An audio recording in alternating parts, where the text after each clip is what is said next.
Boa tarde, pessoal. Dia 10 de abril de 2018, o ano que está passando muito rápido, né? Tivemos a prisão do Lula, que era para ser na sexta, foi no sábado, muita gente concordando, muita gente discordando, acha que tinha que ir ao terceiro rito, né? E não no segundo, essa discussão aqui complicada. Na verdade é que a pessoa tem que ter direito de defesa. O problema é que no Brasil é muito demorado, né? Às vezes o juiz senta, né, lá em cima, no processo, como o do Renan Calheiros, e aquilo acaba. Lembrando que o deputado construtor foi preso faltando 3 horas antes para não valer mais nada. Passou 12 anos e aí... Para prescrever. Hoje a TV Com aqui está enlutada também com a morte do jornalista Nilson Duarte, de 74 anos, ele que trabalhou na Tribuna e vários veículos de comunicação, né? A gente deseja para a família aí sabedoria e muita paz, né? Hoje, no dia 10/4, hoje é dia da engenharia do Exército. Engenharia do Exército. O Exército que andou aí falando, general, que se não voltar à normalidade a coisa pode complicar, né? Hoje nós vamos ter aqui o Marcelo Coelho, né? Com comentarista aqui, educador físico, também realiza eventos aí de ciclismo, como mountain bike no Morro, aqui em Santos, no Rio de Janeiro, e o advogado Nobel Soares, o advogado das causas difíceis aí de Santos, com a gente. Lembrando você que nós estamos ao vivo aqui no programa, no canal 11 da NET, no 8 Vivo Fibra, e também, se você preferir, no www.tvcomsantos.com, que o programa vai ter uma reprise às 11 horas e à 1h da manhã, sempre com bom humor, né? E que você pode também participar do programa se você quiser. Se você quiser, você pode mandar perguntas para o Marcelo Coelho, para o Nobel Soares, pode mandar críticas, sugestões ao programa, pode dar um puxão de orelha no Filete, que esqueceu de pôr no microfone hoje aqui, não tem problema, pelo 13 997 11 5545. Ou também pelo 13 3227 13 21 38 4677. 21 38 4677. Você passa sua mensagem, suas informações aí, né? Bom, tivemos a questão da prisão do Lula, temos a questão aí da troca do governador, né? O Geraldo Alckmin segue aí para ser o nosso candidato a presidente, aí, né? Um dos candidatos a presidente, junto com Álvaro Dias, Ciro Gomes, enfim, e outros candidatos aí, Bolsonaro. E também nós temos aí o Márcio França, que tem um pouco menos aí de 8 meses para dar o seu rito aí. E também ele que vai concorrer com o Dória, né? O Dória que já desagradou muita gente do PSDB, saiu Edmur Mesquita, saiu com o Irra, mas entrou gente também nessa vaga. Aqui em Santos nós temos a vaga do PSD para deputado estadual, sendo o Edmur Mesquita o candidato, né? E o Kenny Mendes, vereador Kenny Mendes, saiu do partido porque achar que duas pessoas no mesmo partido, na mesma cidade, seria ruim. E depois o Edmur também saiu do PSDB, ainda está sem partido e ficou sem candidato para deputado estadual. Mas aí entrou o Cássio Navarro para o PSDB, então acho que a gente já tem candidato pelo PSDB, né? Na região. Bom, hoje nós vamos começar aqui no dia 10 com uma par pelo Marcelo Coelho. Tudo bem, Marcelo Coelho? Tudo bem, Filete, Nobel. É sempre um prazer estar aqui às terças-feiras com você. Eu estava aqui fazendo uma anotação do que você já está passando. E acho que hoje o programa vai ficar pequeno, né? Nós temos o Lula, nós temos algumas situações para passar dos fatos da semana passada, e o Nobel também tem novidade. E aí, Nobel, tudo bem? Nobel, quando fica novidade, é complicado. A cidade treme, essas novidades do Nobel aí são complexas. Tudo bom, Nobel? Tudo bem, boa tarde, Marcelo, boa tarde, Filete, boa tarde, telespectadores. O programa de hoje me parece que vai agradar a todos aqueles que nos assistem. São muitos assuntos palpitantes, desde Lula, a questão estadual também, né, a sucessão, e na questão municipal temos algumas novidades. Marcelo Coelho, o Dória, que ficou 15 meses na Prefeitura de São Paulo, mexeu na Cracolândia, falou que São Paulo ia ter menos buraco, realmente diminuiu, mas não acabou com todos.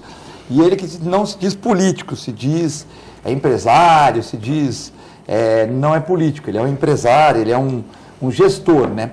E com 15 meses, após ele fazer o juramento, que ia ficar na prefeitura até o final, tal, com 15 meses, ele estava decidindo se ia ser candidato a presidente e tal, mas aí teve aquele chega para lá com Alckmin e é candidato a governador.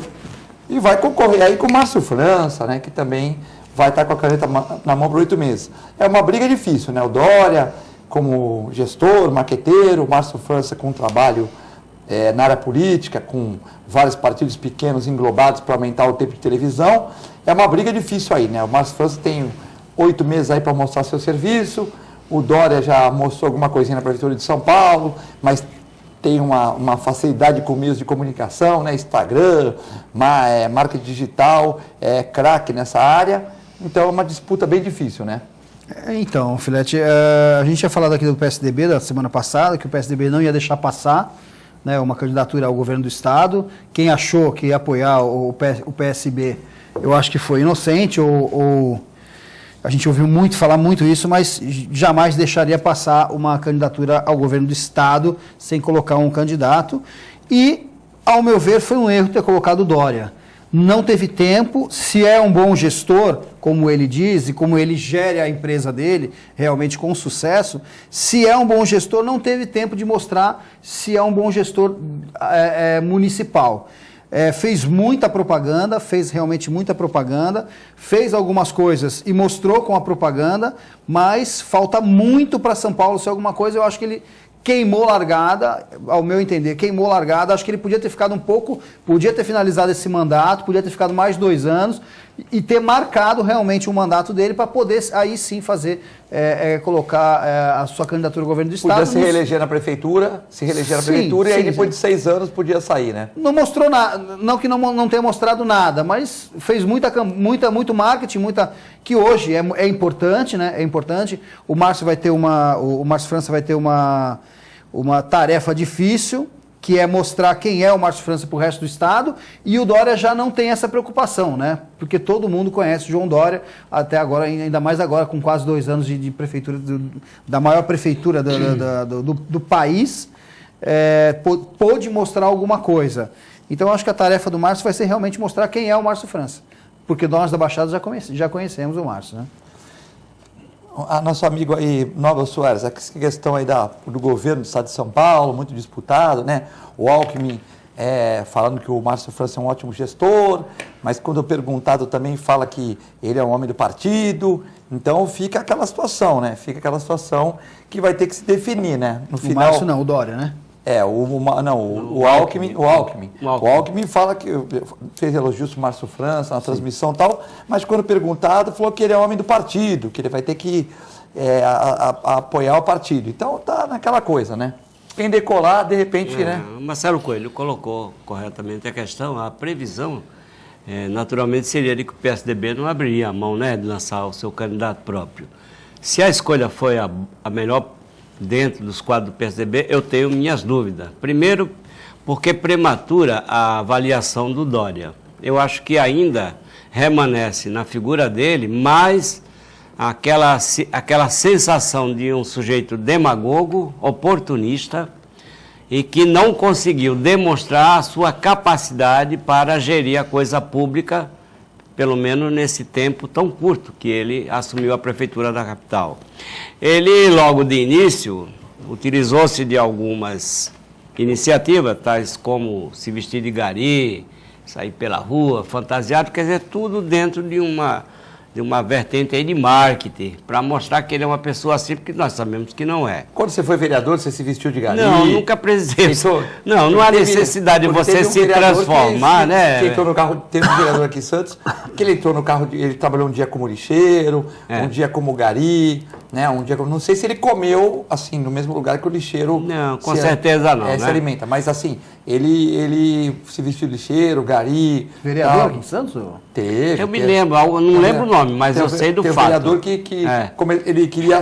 Ele queria investigar, parece. Queria investigar e sentir como é que se misturou, por sabe? Exemplo, tipo do patrão que vai na empresa fiscalizar o empregado. O João Matheus que não quer... O João Matheus ele falou, o Filete está com a razão. Então, por exemplo, porque é importante também, não só no marketing, né? Você sentir, por exemplo, você vai trabalhar como lixeiro uma manhã, para você sentir quais são as dificuldades, desde a pessoa que condiciona mal o lixo, põe objetos pontiagudos, a dificuldade do trânsito, a dificuldade dos sacos mal armazenados. Mas não foi o caso do Dória. Não, eu tô assim, eu tô brincando, mas teve vereador Aqui tem o vereador que queria investigar a situação dessa questão aí do lixo, sei lá, e se vestiu como tal e foi operar. Não é o caso do Dória. O Dória pousou para a TV. Não limpou, o Dória não pegou a vassourinha para limpar? Muito engraçado que a roupa dele cai perfeita, né? E a dos garis... Ele é magrinho, né? Não, mas foi feita por sob medida. E a dos garis é aquele a dele ficou ajustadinha. Ficou ajustadinha. Então, a dele ficou igual a roupa do Gabigol, né? Então, eu acho... do Gabigol, que se preocupa mais com a gorra. Foi feito por sob medida. Penso que tipo a roupa do Gabigol. Eu penso que o Dória, ele faz muita marola e não vai ter eleitoralmente o resultado que ele espera, até porque ele também não é tão conhecido assim no estado de São Paulo. Não. Ele é um sujeito que estava na TV, evidentemente, né?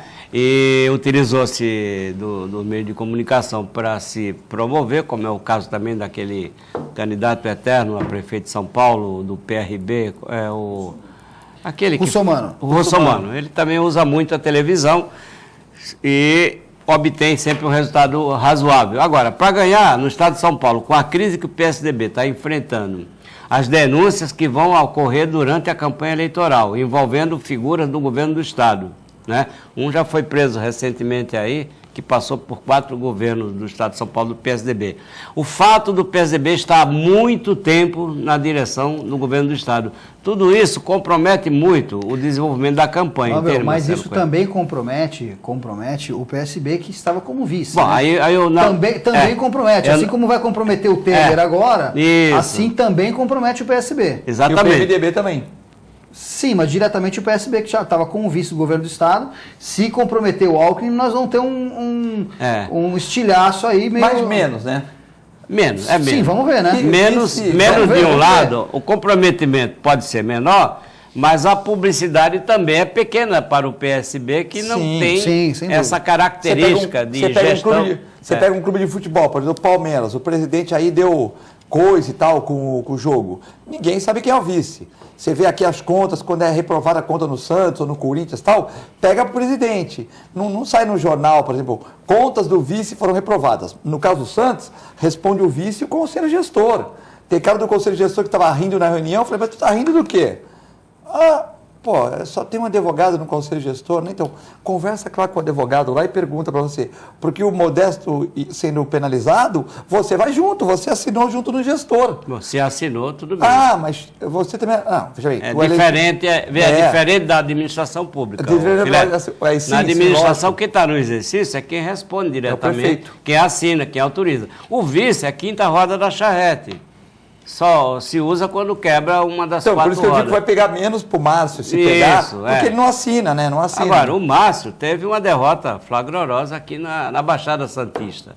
Então é difícil. Se ele na região teve derrota quando? Ele perdeu a prefeitura aqui, que ele vinha dominando há anos aqui em São Vicente. Quem perdeu foi o filho dele, né? Sim, mas é ele que estava por trás, que o filho dele não é nada no Sim, mas aí o Billy não se não deu continuidade e entrou o Pedro Gouveia, que é irmão da mulher cunhado dele, então ele voltou, ele perdeu naquele momento, agora ele já voltou, né? Não me parece, porque a derrota do filho dele foi mais gritante do que a vitória do Pedro Gouveia. Mas, deixando de lado a questão, eu penso assim, o Márcio França não tem um nome assim estadual, penetrando assim em todos os municípios do estado de São Paulo. Evidentemente que enquanto governador, nesses poucos meses que antecedem a eleição, ele vai tentar se utilizar da máquina para fazer algumas benfeitorias aqui e acolá, mas eu acho que é pouco tempo para enraizar o seu nome enquanto candidato potencial ao governo do estado de São Paulo. Agora, o que é que sobra? Eu também não sei. Hoje, se me perguntar, eu não saberia em quem votar. Não tem um candidato preferencial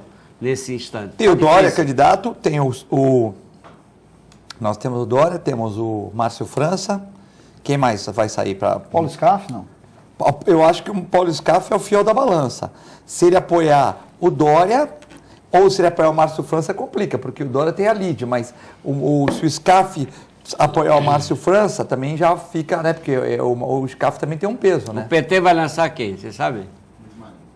Luiz Marinho. Ele consegue aglutinar o PT. O Luiz Marinho consegue. Ele não é de extremos dentro do PT, é um advogado equilibrado. Mas será que o PT ainda tem no estado de São Paulo? No Norte e Nordeste está muito forte ainda, mas será que o estado de São Paulo, com essas questões todas, aí no PT consegue... Lógico, tem muita gente honesta no PT também, lógico, mas será que o PT consegue ainda ter uma certa... E eles estão trabalhando, Filete, para tentar neutralizar as acusações que pesam sobre o Lula. Eu, ainda ontem, conversando com uma pessoa que se coloca na extrema esquerda, né? Ele diz, olha, o Lula tem que ser punido sim, o robô tem que ser punido. O cara é da esquerda mesmo. E durante a prisão do Lula, houve uma discussão muito ferrenha se ele deveria ou não se entregar. Ele pessoalmente queria se entregar, mas havia uma corrente liderada pela presidenta, a Gleice, né, de que ele não deveria se entregar, ele devia partir para o enfrentamento. Tá, mas aí ele fica lá, ele não se entrega, fica lá, fica isolado aí ele sairia algemado, eles queriam sangue. Só que, por exemplo, aí chega uma hora que o juiz fala, pera, mas como é que o Nobel não nos obedece, o Marcelo não nos obedece, o Filete não nos obedece, o juiz chama lá, olha, você é testemunha, eu quero que tu vá lá, tu tem que ir. Aí o Lula vai, aí eles vão, chega uma hora que eles vão invadir lá, então, vai ter sangue. Mas qual era a estratégia? Pensa bem, nós já estamos dando um salto para a questão nacional, né? Qual era a estratégia do Lula, do PT, vamos dizer assim? Era justamente não sair, isso do pessoal mais à esquerda, era não se entregar, obrigar a Polícia Federal a entrar naquele burburinho todo e aí sairia sangue. É imprevisível as consequências que poderiam advir dessa presença da polícia para retirar o Lula à força. Mas aí o Lula saiu algemado?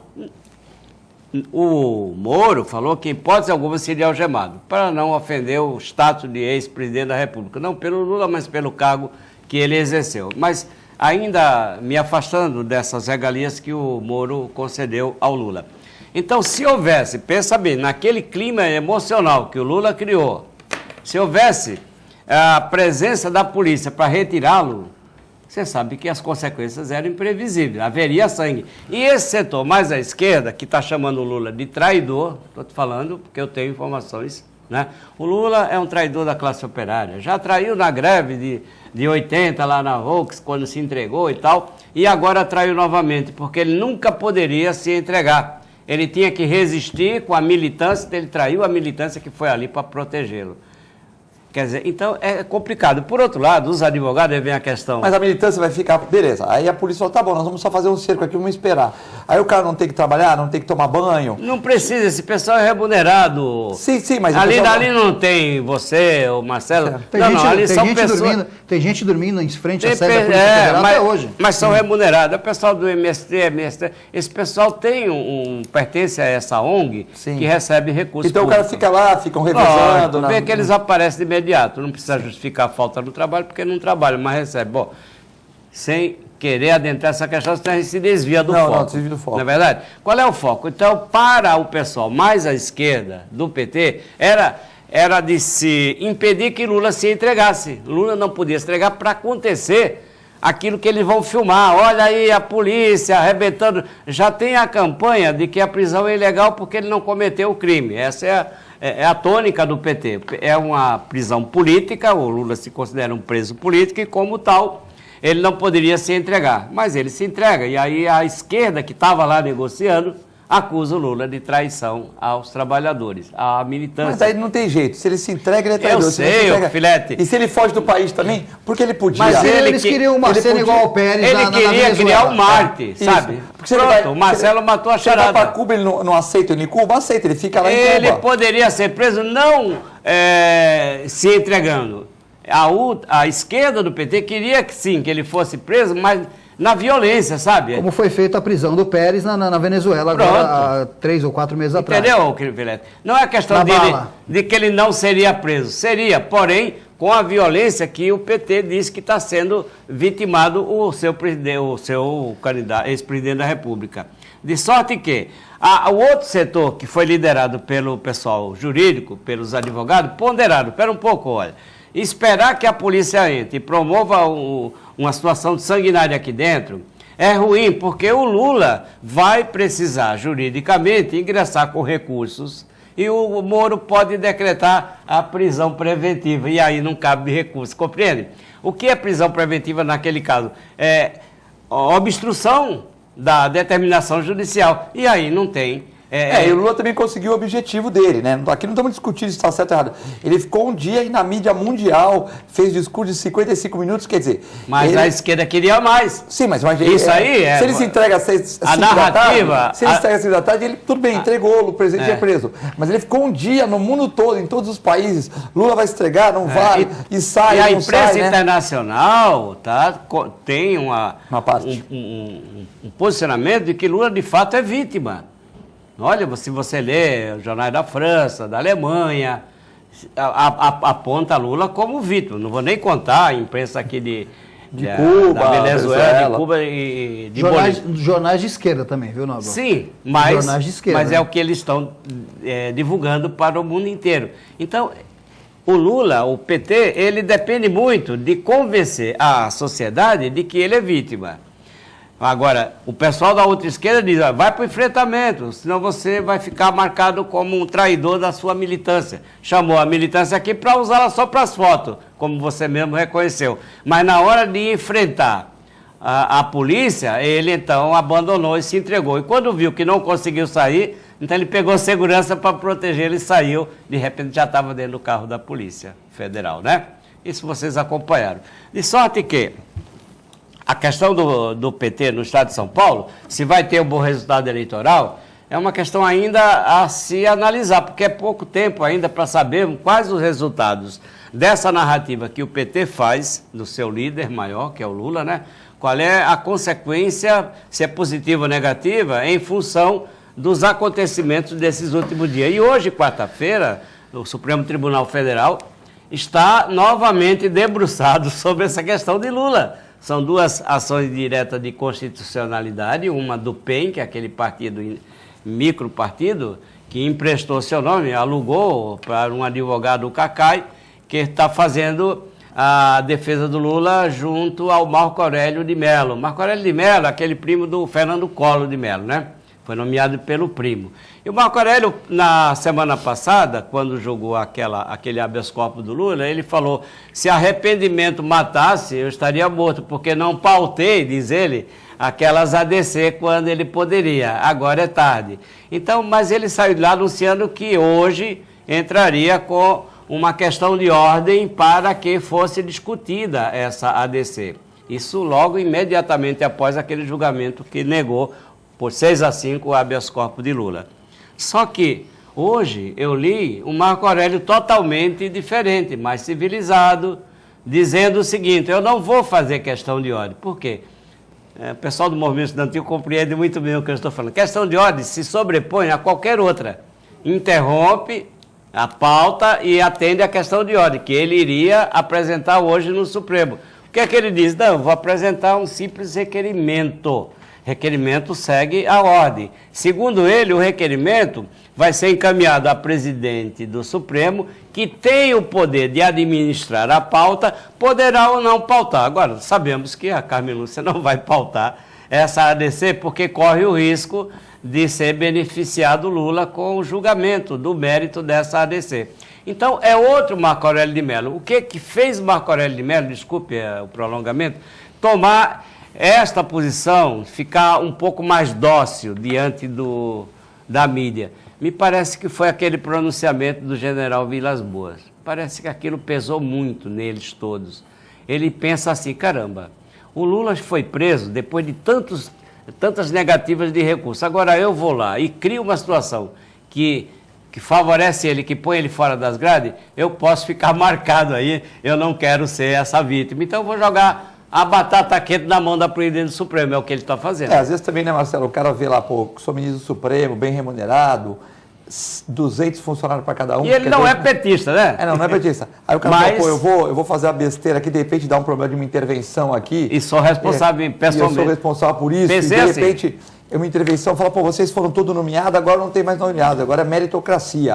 Vai subir para cá, nós vamos pegar os juízes, vão escolher um, os promotores vão escolher um, o Ministério Público e tal. Aí você fala, pô, vocês estão tudo destituídos. Pode acontecer, não é? Então, aí o cara pensa e fala pô... Nós estamos aqui tudo no achismo, né? Não, mas é tudo em função do que está acontecendo. Mas tudo é possível, né? Tudo é possível, mas estamos no achismo. Mas quando o general fala assim, olha, se começar a bagunça, ele quis dizer... Ele não falou assim, estamos de olho para defender as instituições, cada um entende como quer. O Supremo é uma instituição, pode sofrer intervenção, e aí nomear juízes que eles queiram.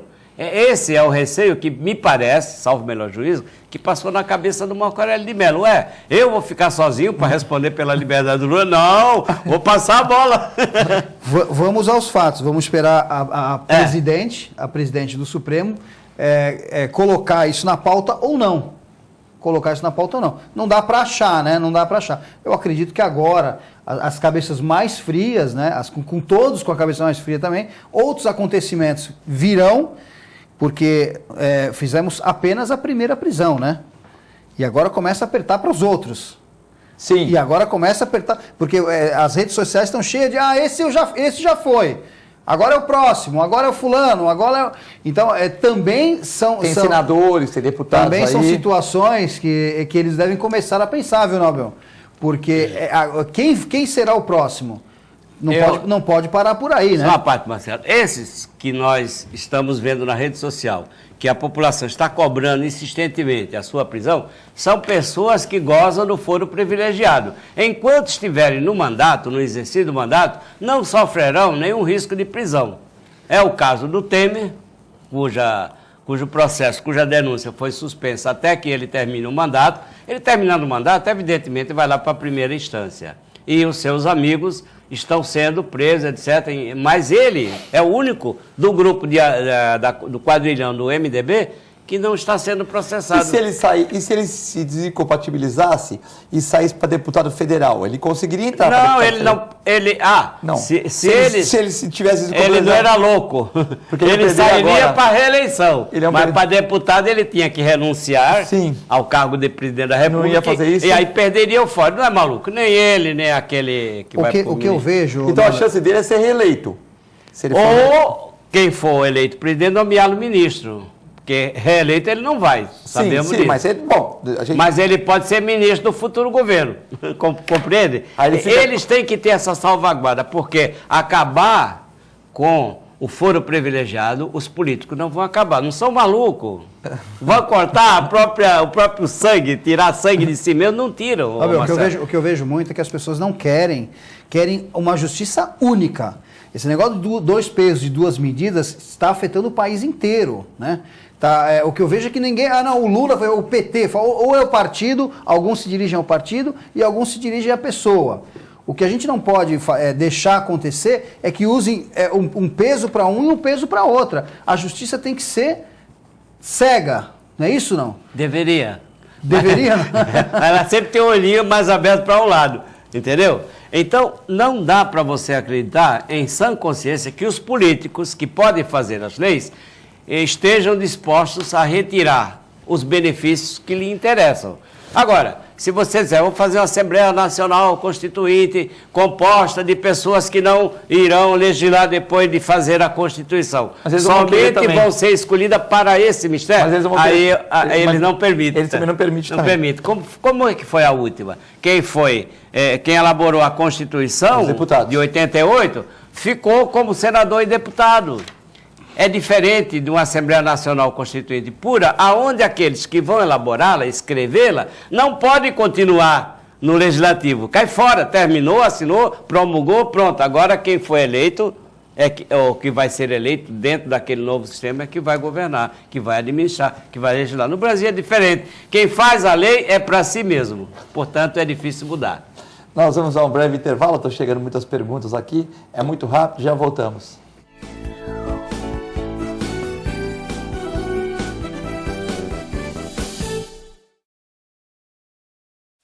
Você já conhece o plano que tem mais carinho por você.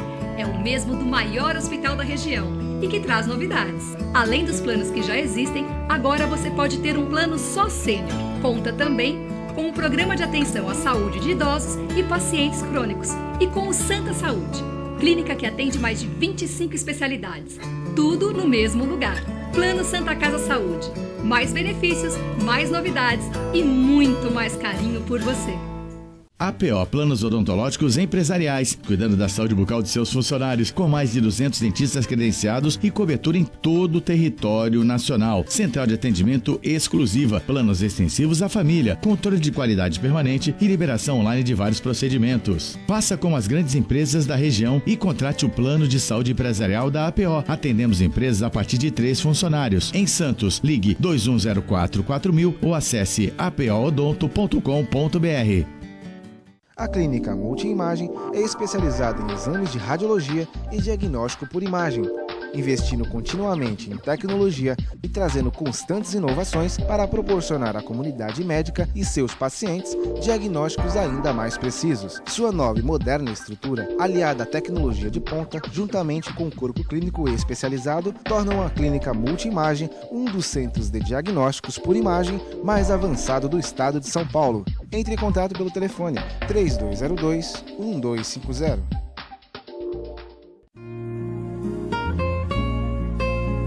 Doar sangue é um ato de solidariedade, cidadania e amor.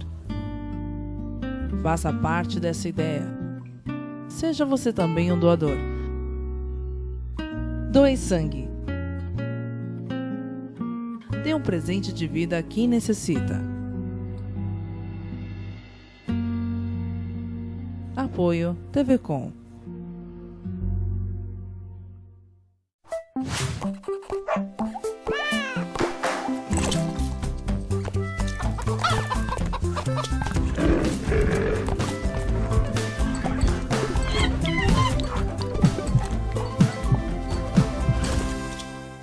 Olá pessoal, hoje vou falar para vocês que gostam de animais, que querem se inserir no mercado pet. Curso de auxiliar de veterinária da Clínica Filete. Aulas noturnas, terças e quintas, das 20 às 21h30. Salas climatizadas, totalmente apostilado. Maiores informações pelo telefone 3227-5770 ou pelo e-mail filete, com 2 T's, @filetenovamente.com.br.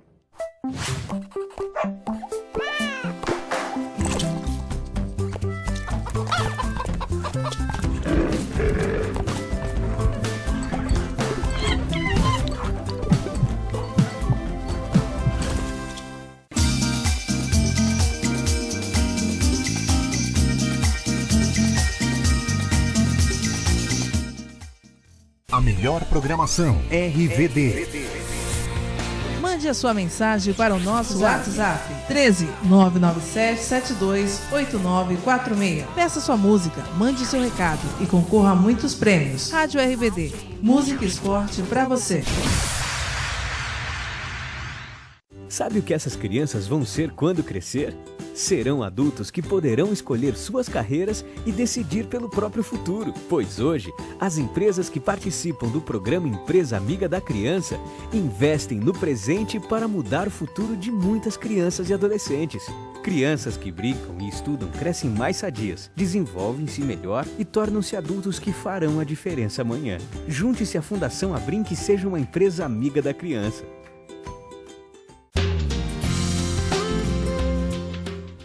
Apoio ACESP, Associação dos Canais Comunitários do Estado de São Paulo. APO Planos Odontológicos Empresariais, cuidando da saúde bucal de seus funcionários, com mais de 200 dentistas credenciados e cobertura em todo o território nacional. Central de atendimento exclusiva, planos extensivos à família, controle de qualidade permanente e liberação online de vários procedimentos. Faça como as grandes empresas da região e contrate o plano de saúde empresarial da APO. Atendemos empresas a partir de 3 funcionários. Em Santos, ligue 2104-4000 ou acesse apoodonto.com.br.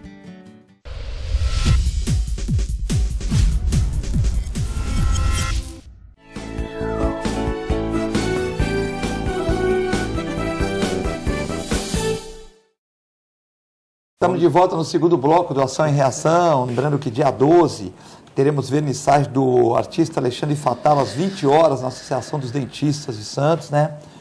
E em homenagem também a professora Lúcia Teixeira, né? Então, Durval Cap Filho, dia 12, agora quinta-feira, né? Estão perguntando aqui, a Flaviane está perguntando aqui de São Vicente, Marcelo Coelho, mas só foi preso até agora o Lula e alguns, tem que prender todos, né? A questão do que você estava acabando de falar, né? Eu antes de responder a Flaviane, queria mandar um abraço para o Renatinho, que está assistindo o programa, a Luzia também e o Cícero, os amigos que estão assistindo o programa. Não vai mandar um abraço para o Marcelo Prado, não? O Marcelo Prado também. O Marcelo Prado fez uma live outro dia na casa dele, fez a live da casa dele, aí eu fui lá às 7h30, ele falou começar às 6h, cheguei às 7h30 lá numa sexta-feira e tal, aí não tinha nada, eu voltei para a clínica. Aí quando foi 8h30, 9 horas, eu falei, pô, tava lá o Marcelo Coelho e tal. Quando chegou 10 horas, os caras começaram a brigar lá, eu tava indo para falar, pô, nem vou, tomar umas brigas lá, eu falei, aí tava acabando, o Marcelo encerrou. Eu queria falar com o Marcelo Coelho, lá com... Pessoal, agora chegou lá, começaram os dois brigar e o caramba, eu falei, pô, não, Marcelo, começou, eu não sei quem são. O pessoal estava lá, né? O pessoal inteligente, mas começou numa discussão lá, eu falei, pô, aí não dá pra, né? Live, discussão e cerveja não combina muito, né? Aí começa a falar mais do que... não, aí um levantou na live, né? O levantou, porque tá sentado, o cara levantou, eu falei, o negócio vai pegar aqui, se eu chegar lá vai complicar, né? Eu queria mandar um abraço também pro Coiu, que é o nosso novo filiado, né? O Coiu que veio pro PROS. Saiu do PSDB, agora tá no PROS. Seja bem-vindo, Coiu. Vocês estão pegando o pessoal do PSDB Eles estão vindo, né? A gente não está pegando, eles é que estão vindo, né? Por efeito gravitacional. Bom, respondendo a Flaviane, eu queria deixar até... eu acho que muitos foram presos, né? Muitos foram presos.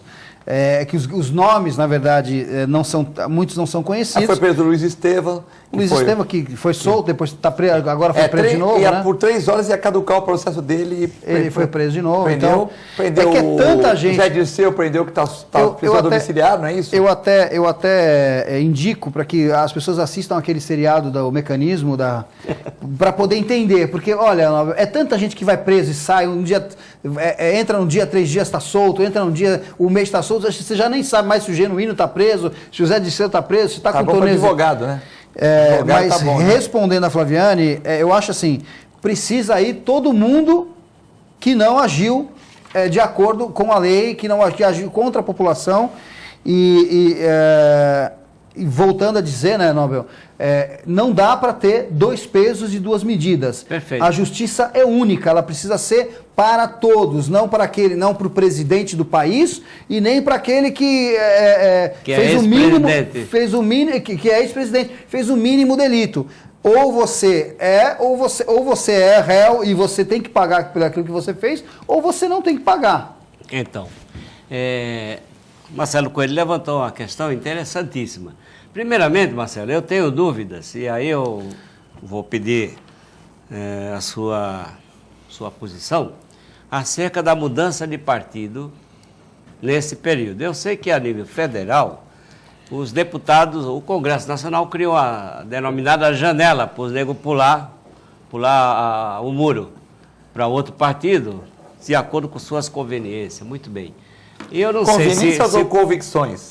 Convicções fisiológicas. Agora, eu não sei se essa previsão legal, ela chega até os municípios. O que eu quero dizer é o seguinte, pela lei eleitoral, é vedada a mudança de partido de um exercente de cargo público, salvo para um novo partido, tá certo? Sob pena de ter cassado o seu mandato. Vocês falaram que o Kenny saiu do PSDB, parece-me que para o partido do Maluf, não é isso? O progressista. O Edmur saiu do PSDB. Mas o Edmur não tem mandato. Ficou sem partido. Vai ajudar o Márcio França, deve continuar no governo, né?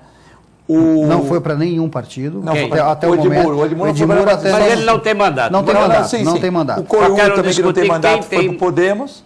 E o Kenny saiu... Foi para o PROS. O Coiu foi para o PROS. E o Kenny saiu do PSDB. Para o progressista, que é o partido maluco. Muito bem. Colocada a questão, eu estou querendo discutir quem está no exercício de mandato legislativo, nem é o executivo. O executivo pode sair do partido e ponto, não tem perda de mandato. Agora, o vereador, salvo o melhor juízo, se ele saiu do partido, o suplente dele seria o primeiro a pedir a cassação dele para ocupar o lugar dele.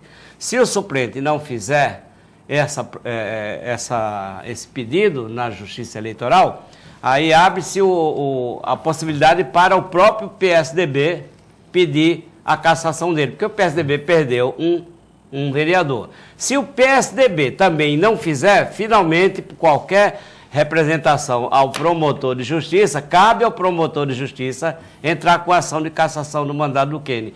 Eu estou colocando isso caso não haja aquele efeito da lei que favorece os deputados, nesse momento, para mudar de partido, aquela chamada janela, se isso se aplica ou não aos municípios. Eu prometo para vocês que eu vou examinar. Mas eu li na imprensa que se aplica, mas que ele tinha conversado com o partido e o partido autorizou. Agora, é o que você falou, pode o partido autorizar, pode o promotor não autorizar, é complicado. Porque o suplente dele, não, ele pode ter interesse diferente do partido. O partido queria se ver livre do Kenney, ótimo, que o Kenney não seria candidato. Mas o suplente do PS... ele seria candidato. Ele seria candidato. Ele queria ser, mas o PSDB tinha outros. Não. Ele seria candidato junto com o Edmuro. Isso. Isso não ia vetar. Mas aí ele não queria ser candidato junto, ele queria ser o candidato único. Ele escolheu o que é mais conveniente. Isso. Então, eu já estou colocando essa questão aqui para o Kenney, ele deve estar nos assistindo, com certeza. Depois eu vou discutir algumas questões sobre o que o Marcelo falou, sobre 2 pesos, 2 medidas, né, Marcelo? Eu vou discutir. Mas, primeiramente, quero deixar pontuado o seguinte: se efetivamente a lei federal que protege os deputados, nesse momento, tal de janela, que terminou sábado, se ela não se aplica aos municípios, evidentemente que cabe ao PSDB, ou ao suplente, ou ao Ministério Público, pedir a cassação do Kenney. Bom, essa é a primeira questão. Vamos aos 2 pesos e 2 medidas, que é uma matéria interessante.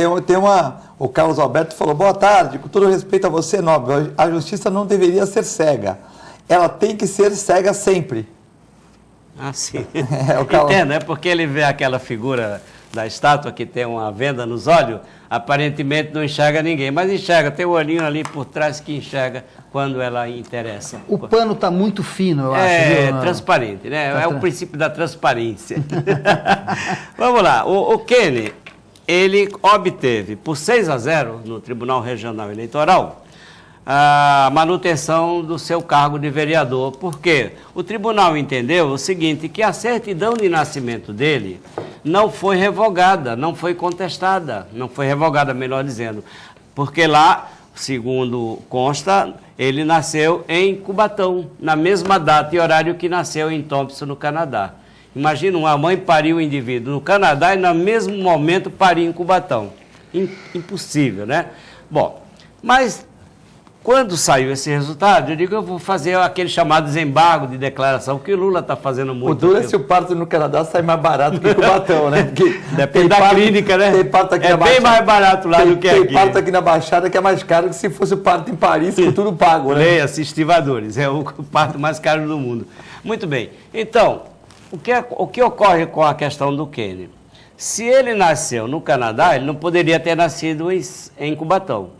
Se ele, nascendo no Canadá, não pediu a nacionalidade brasileira, até hoje não pediu, então ele não poderia concorrer a nenhum cargo eletivo, segundo o artigo 14, parágrafo 3º da Constituição Federal. Isso é uma questão que o candidato, no momento que ele requer a candidatura, o registro, ele tem que comprovar a nacionalidade brasileira, não é a naturalidade, naturalmente, a nacionalidade. Ele diz, palavra do advogado dele, na defesa dele, o requerido, que é ele, talvez tenha nascido em Thompson, Canadá. O sujeito já põe em dúvida. Na província de Manitoba, Canadá, consoante informa o seu passaporte canadense. É ele que está dizendo. Ele tem que ter um passaporte canadense e provavelmente ele tenha nascido lá sim. Mais adiante, ele diz que as informações prestadas pelo seu pai perante o oficial do registro civil talvez não traduzisse e ainda não traduz a verdade, diz a defesa do Kenney, na ação que ele ganhou por 6-0. Veja mais, como sempre diz ele, foi intenção dele regularizar, portanto está irregular, né? Regularizar a sua situação, obtendo a cidadania brasileira e pleitear sua naturalização junto aos órgãos do Ministério da Justiça. Vejam só, senhores telespectadores, eu estou acusando que ele é canadense e ele está confessando aqui. E para finalizar, aí ele conclui de forma magistral o seguinte, aspas, para tal fim, ou seja, de regularizar a situação dele no Brasil, já que ele está aqui há tanto tempo, qual seja, conseguir enquanto canadense, olha, ele está dizendo que é canadense, gente, para tal fim e para conseguir, enquanto canadense, sua naturalização, posto que reside no país há mais de 15 anos, ou mesmo para se obter a igualdade de direitos civis e políticos do Brasil por ser cidadão português, em nenhum momento ele é brasileiro, ele fala, só lhe restava, aí sim, a alternativa de obter um provimento jurisdicional no sentido de se declarar, o quê? A nulidade do seu registro de nascimento de Cubatão, posto que brasileiro nato ele não é. Gente, é o Kenny que está dizendo. Agora Mas ele também fala aqui, o dia que ele... Não, só para a gente fazer o contraponto, ele fala que ele tem passaporte português. E com o passaporte português, ele tem todos os direitos de um brasileiro. Não, ele tem que requerer a igualdade de direito. Ele está pedindo a regularização. Depois ele conclui, no final da defesa, quem fez a defesa não fui eu, é o advogado dele. Tá tudo escrito aí. Para que eu me torne nacional brasileiro, ele quer que seja oficiado ao Ministério da Justiça, porque... Por ser cidadão canadense, ele quer a naturalização brasileira. E tudo que está em negrito, ô Filete, eu peço seu testemunho, é coisa que eu copiei da defesa dele. Agora eu pergunto, atendendo a sua colocação, Marcelo, 2 pesos e 2 medidas. No caso do Lula, presta atenção, senhores telespectadores, o Lula diz, eu não roubei, eu não recebi propina, aquele triplex não é meu. Porque, seu Moro, eu quero que me dê uma prova, um recibo, um documento, um contrato, uma escritura que eu sou o dono. Não tem, né? Mas a condenação dele saiu por quê? Embora ele negue, embora não tenha documento, existe a presunção de que ele, de fato, teve tem a propriedade e não pôs o nome, porque para o crime de lavagem de dinheiro, ele não vai pôr as coisas no nome dele. Então, o que pegou para ele foi que tinha o dono da empresa falou... há um testemunho de um cara que está levando vantagem. O zelador falou também, até foi entrevistado pela gente lá no... E também tem fotos dele no apartamento e tal. Sim. E, quer dizer, se não tivesse nada disso, ele conseguiria... Por exemplo... O que é que comprova a propriedade sua sobre o imóvel? É a escritura. Sim, registrada no cartório de imóvel. Ele não existe. Então, parte de indícios, vamos chamar assim, o testemunho de quem está obtendo vantagem para denunciar o Lula. Eu não estou defendendo o Lula. Não, ele falou, eu fui lá para ver, minha mulher gostou, eu não gostei, não comprei. Ele falou, eu fui lá, tem foto minha, bom, só que eu não gostei. Com base nesses indícios, ele foi condenado, não foi? Pronto. Agora eu vou trazer aqui para o caso do Kenny. Eu li agora há pouco que o Kenny está dizendo que ele não é brasileiro, que ele é canadense. Que aquela certidão, o pai mentiu lá, enfim, ele quer anular aquela certidão que diz que ele é brasileiro, que nasceu em Cubatão. E para complementar, aqui não aparece, né? É muito distante. Assim nessa tela? Mas não dá para ver. Isso aqui é uma certidão de nascimento que eu obtive essa semana do cartório de registro civil lá de Praia Grande. Eu não sabia, mas o Kenny, vereador, tem um filho com o mesmo nome dele, o Kenny Júnior, que nasceu na Praia Grande e lá foi registrado. Na certidão de nascimento do filho do Kenny, no lugar do pai, do genitor, constava que o genitor tinha nascido em Cubatão, como está a certidão do pai. E, recentemente, o advogado do pai, que é aquele promotor aposentado José Ernesto Oliveira, entrou com uma ação lá em Cubatão para retificar, para corrigir o erro constante do local do nascimento do pai do vereador. Eu vou ler para que as pessoas entendam melhor. A presente certidão envolve elementos de averbação à margem do termo. Mandado judicial datado a 28 de agosto de 2017, portanto recente, né, depois que eu entrei com a ação, para retificação de modo a ficar consignado o quê? Por sentença proferida ao 17 de maio de 2017, pelo meritíssimo juiz de direito da primeira vara da família e sucessões da comarca de Praia Grande, o excelentíssimo senhor Dr. André Luiz Maciel Carneiro, transitado em julgado em 14 de julho de 2017, passa a constar a naturalidade correta do genitor do Kenny Júnior, como sendo Thompson, Manitoba, Canadá, mantendo-se os demais dados. Gente, agora tem aqui, que eu pedi para juntar no processo do Kenny, que eu peço a cassação dele, a certidão do filho aonde, na mesma hierarquia da certidão do pai, que é uma certidão também, diz que o pai nasceu como se diz, em Manitoba, né? Canadá, Thompson, Canadá. Ora, como é que o tribunal passou ao largo de toda a confissão? Então, aí, Nobel, a única dúvida... Que eu vou chegar onde você... Eu vou te perguntar. A única dúvida que está aí, a única dúvida que de tudo que você passou, existe um placar de 6-0. 6-0. Existe um placar de 6-0. Eu acho que a única dúvida que tem aí é o que foi alegado esses 6? Isso. O que os 6 alegaram? Aí você me explicou, né? Que o relator... O relator faz e o outro nem lê. Os demais acompanham. É uma questão de praxe no tribunal. E o que disse o relator? O relator discutiu o que eu li aqui para vocês agora? Não. O relator se restringiu a afirmar o seguinte: a certidão de nascimento do Kenny não foi atacada, não foi desqualificada, não foi revogada. E enquanto permanecer intacta como está, parte do princípio de veracidade daquela certidão. Ou seja, o Kenny está dizendo, eu não sou brasileiro, eu sou canadense, eu quero me regularizar, mas o tribunal diz, não, Kenny, você é brasileiro. É isso que eu quero que vocês entendam.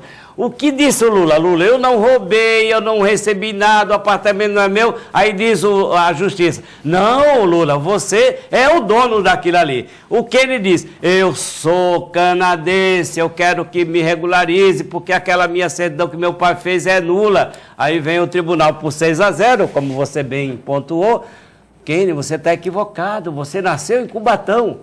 Não dá para acreditar. Por isso que eu digo, são 2 pesos pesados e 2 medidas que nós não compreendemos. Agora, evidentemente, que nós estamos recorrendo. Eu entrei com aqueles embargos de declaração para que o relator, que é o juiz Manuel Marcelino, me falaram que é daqui da cidade de Santos, foi nomeado para o Tribunal Eleitoral, e ele pegou como relatoria este processo, para que ele me fundamente o motivo, primeiro, dele ter evitado de enfrentar a confissão do Kenny, quando o Kenny disse que, de fato, ele é canadense e não brasileiro. Por que que no relatório que foi votado pelos demais não constou essa questão que consta da defesa do Kenny, o Kenny confessando que não é brasileiro? E, em segundo lugar, eu estou juntando agora uma nova certidão recente do filho do Kenny, aonde mudou o local do nascimento do pai do filho do Kenny. O Kenny Júnior disse que na certidão consta agora, por ordem judicial, que o pai dele, que é o Kenny vereador, de fato, não nasceu em Cubatão. Nasceu na cidade de Thompson, na província de Manitoba, no Canadá. Portanto, eu digo o seguinte, se o Kenny estivesse fazendo o que ele faz aqui em Santos, lá no Canadá, por certo, ele estaria preso a essa altura. E tenho dito, né? Nobel. Bom, Foi claro. Foi bastante claro. Eu acho que tinha gente que tinha dúvida, né? Eu até tinha dúvida em relação aos 6-0. Perguntei até quando você comentou sobre essa situação, né, dos novos embargos. Eu perguntei até pro Nobel, mas como é que tinha se decorrido esse 6-0, né? Porque e explicou. Eu acho que agora está bem explicado. E voltando, né? Agora nós vamos voltar a 2 pesos e 2 medidas. Isso. Estamos falando exatamente disso, né? Falamos da justiça do Lula, do que foi feito e foi preso, e agora voltando a falar de um vereador aqui da cidade, que está numa outra situação também em relação ao seu mandato com o partido, porque não cabe à janela, não cabe ao vereador, né? É isso que eu vou aprofundar. Depois eu trago para vocês, com certeza, porque até então, veja bem, é tanta coisa para a gente estudar enquanto advogado, essa parte aí eu entendi que aquele princípio da verticalidade, da lei que vale lá em cima, no legislativo, vale aqui embaixo. Mas eu estou percebendo que parece que a lei seria restrita ao Congresso Nacional. Ora, se é verdade que não se aplica aos municípios, então Pode falar, João Matheus, como é que é o negócio? O Kenny está sujeito a um pedido de cassação do mandato. Tá. Então essa regra... A janela seria da reeleição, a janela para o pleito de vereador municipal. E como não tem reeleição esse ano, só daqui 2 anos, Então, a janela seria daqui a 2 anos, é saindo, eu já vou prometer aos nossos telespectadores e a vocês aqui, que merecem de mim. Mas pelo que foi falado, ele tinha feito um acordo com o partido, e esse acordo agora que não tem efeito, só tem efeito se todos deixarem passar em branco. O partido, primeiro lugar, segundo lugar, o suplente, primeiro suplente, tem interesse direto na coisa. Eu posso ter combinado contigo, que é presidente do partido, e o suplente fala, não, mas eu não vou concordar. Mas eu quero a vaga. Ou não. Tá, ou pode ser também, depende. Suplente, mas é cassação, é cassação na certa. Terceiro? Primeiro, Jorge Fernando. Primeiro Boquinha. É um desses. O Carabina é um desses. Não, o Carabina. É um desses que entrou no lugar do Kaká. Não, calma aí. O Kaká foi para secretário? Primeiro, vamos lá, vamos com ordem. Primeiro é o Boquinha que está lá. Já está lá. Depois é o Carabina que está lá. Que já está, é o terceiro. O terceiro é o Jorge Fernandes, que é jornalista, faz o Porto aqui, que vem aqui. Mas a vaga é do primeiro e não do terceiro. Não, mas o primeiro já está lá. Não importa, tá? Porque o prefeito nomeou, mas eu estou falando na Quer dizer que o primeiro teria que ser o primeiro. O primeiro é o primeiro na contagem eleitoral da eleição. Então não adianta o terceiro entrar, tem que ser o primeiro. É o primeiro, porque então, depois o benefício, o segundo. Não só o suplente, isso. A presidência do partido está requerendo o mandato. Sim. Já está requerendo? A presidência, o Flávio Jordão está querendo. Então pronto, ele vai ser cassado, gente. Mas, olha, eu já tive um caso desse na Ilha Bela, enquanto eu estava de procurador-geral lá. Não vai ser. Vai ser se partido entrar. Sim, é buchicho, né? É buchicho, né? O João está dizendo, eu acredito muito nesse jovem. Sim, mas é uma, né? Não, e se suposição, é uma suposição, pode ir. Uma suposição. Mas o Ministério Público, se for provocado, ele não pode deixar de entrar com a ação. E aí não tem jeito, porque é lei. Tem perguntas aqui, né? Olha só que novidade interessante. O meu amigo Mário Sérgio está falando que é muita papagaia com o Lula, é só verificar o que o Lula tinha 10 anos atrás e o que ele tem hoje, e corrupto não passa recibo. Também tem a dona Norma aqui que defende o Lula, fala que tem muito político pior que ele. Mas aí o que o Marcelo Coelho fala, né? Todo mundo tem que ser punido. E o Carlos Alberto está dando bom dia aqui, está perguntando para você o que você acha do excesso de bicicletas na contramão. Saiu um pouco da parte política, Marcelo. O Marcelo vai passar pelas bicicletas em Santos aqui? De jeito nenhum. De jeito nenhum. Mas eu vou dar minha opinião. Está na sua conta, Marcelo. A semana passada nós falamos também disso. Eu sou totalmente contra as bicicletas na contramão. Inclusive hoje andando a pé, não fui atropelado, porque vi os dois lados, mas vinha na contramão e poderia ser atropelado. E, inclusive, já falei que devia ser tomada uma providência pela Polícia Militar ou pelo órgão que tenha a autoridade para fazer isso, para tomar conta disso. Porque eu sou ciclista também, mas não ando na contramão, sou contra isso, contra a calçada, contra a contramão. Isso causa acidentes, não só para a bicicleta, mas para o carro, para o pedestre, para todo mundo. Se está na contramão, já está dizendo, é contra, né? Não tem... vamos se programar. O que eu disse semana passada é para se programar. Saiu de casa, vou pensar por onde eu vou, pela rua que eu vou, para pegar o mínimo. Agora, a partir de julho, o CONTRAN já baixou a nova resolução que vai punir pedestres e ciclistas por qualquer infração de trânsito. Então, vai começar a punir com dinheiro mesmo. Eu não sou contra o ciclista, nem contra a bicicleta. Eu sou totalmente a favor. Eu quero andar mais de bicicleta na cidade do que se anda hoje. Quero que ande mais. Quero que as vias... Queria muito que as vias fossem alargadas. Queria mais ciclovia, mais ciclofaixa. Mas também tem muita ciclovia. Tem muita ciclovia na cidade que o cara faz a questão de andar pelo leito carroçável. Não são todos. Tá errado é uma também. Minoria. Errado também. Mas você vê na costa tem uma ciclovia razoavelmente boa. Não são todos, mas tem muita gente que anda fora da ciclovia. A maioria está dando a ciclovia, mas tem muita gente que anda fora da ciclovia, né? Sim. Bom, mandar um abraço aqui pro Passarinho, para a dona Janete lá de São Vicente, que está vendo o programa, tudo. E também pro Marcelo Prado. Marcelo Prado que faz as lives na cara dele, beleza, tá. Mas essa última que ele fez na sexta-feira, o que ele faz? Ele faz live com churrasco e com garapa lá fora. Aí o cara toma garapa, depois das... Então é assim, ó, Marcelo Prado, das 6, nunca começa às 6, né? Mas das 8 às 10 é live. Das 10 à meia-noite é o UFC do Marcelo Prado. Foi uma festa, né? Não foi uma live, não foi... Eu não estou defendendo... Foi uma festa. Aquilo foi um churrasco, na verdade, a câmera estava aberta o tempo inteiro.